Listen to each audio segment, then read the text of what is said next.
Hello fellow YouTubers, Bear Prepper here. Today I thought we'd have a little chat. I'm going to try to be as clear as I can, and hopefully I'll make a little sense. Most of you have noticed that the economy is not getting better. It's getting worse. It's like we're frogs in a pot of cold water, and it's heating up and heating up and heating up, and before you know it, it's going to be boiling. So one of the things that preppers do, myself included, and I'm sure many of you do, is we think of what-if situations so that we can be prepared for them.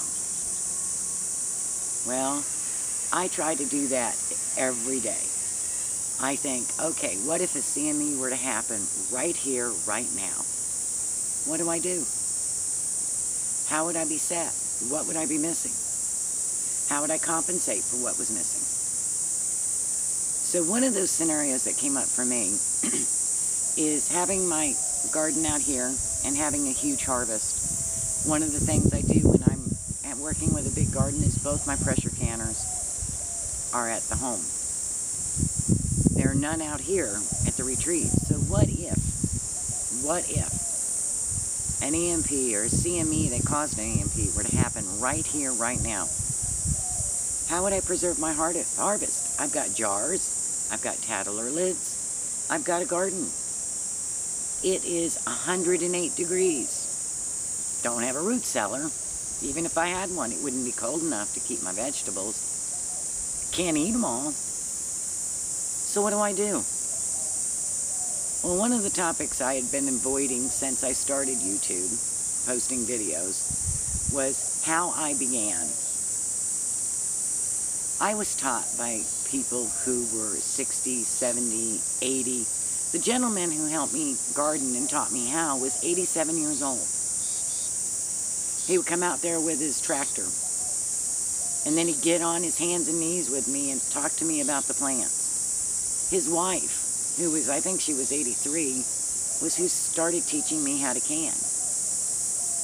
They didn't have a pressure canner. They didn't know what a pressure canner was.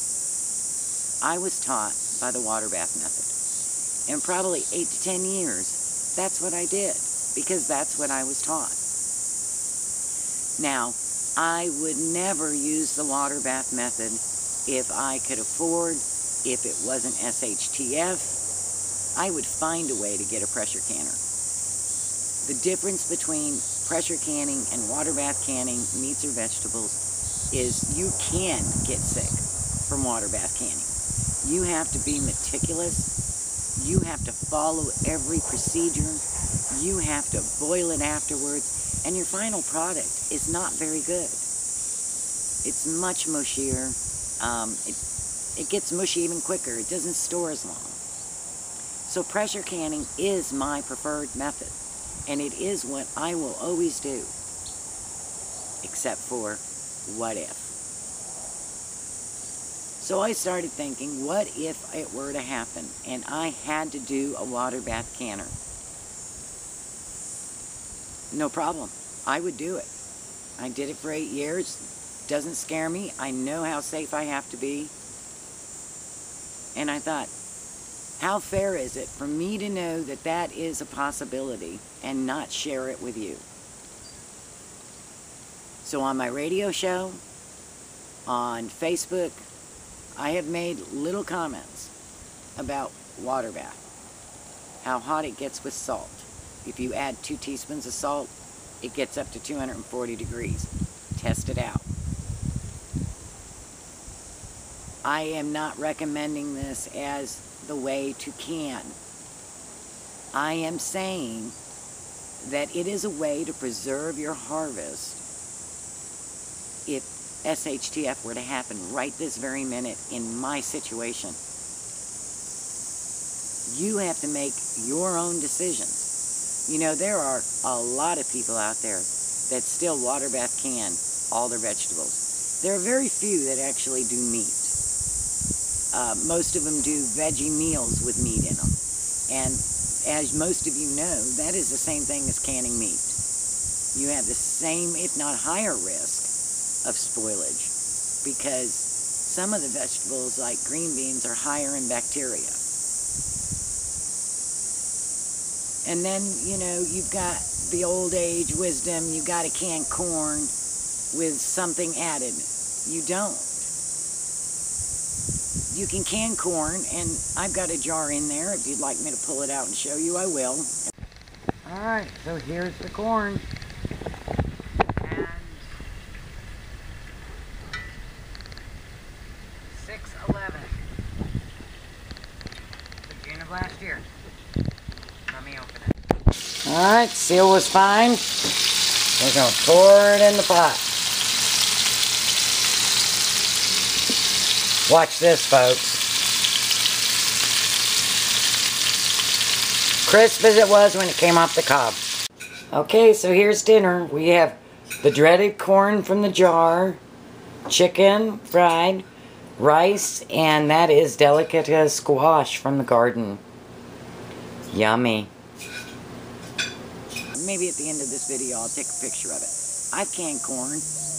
I don't use that silic acid or whatever it is that you're supposed to add, and I've had absolutely no problems. It is pressure canned. Tomato sauce, chili. I don't know where the thought came in that you can't use canned tomatoes to can chili and tomato sauce. I do it all the time. Their procedures are much more meticulous than ours. Their harvest is right from the vine, into the truck, into the machines. Sometimes I just get frustrated. And this is one of those moments. You have to research for yourself. You have to do what you feel comfortable with. Don't do something I say because I say to do it. Do it because you're comfortable doing it. Don't not do something that someone else says because they said to do it. None of us know everything. None of us have tried everything. And if anyone tells you they've never had a failure, then I would probably stop listening to them at this very moment, because everybody has a failure if you've been canning for any time whatsoever. And if they're too afraid to show you their failures, then they make more of them than you think. Okay, off my soapbox. So, the book is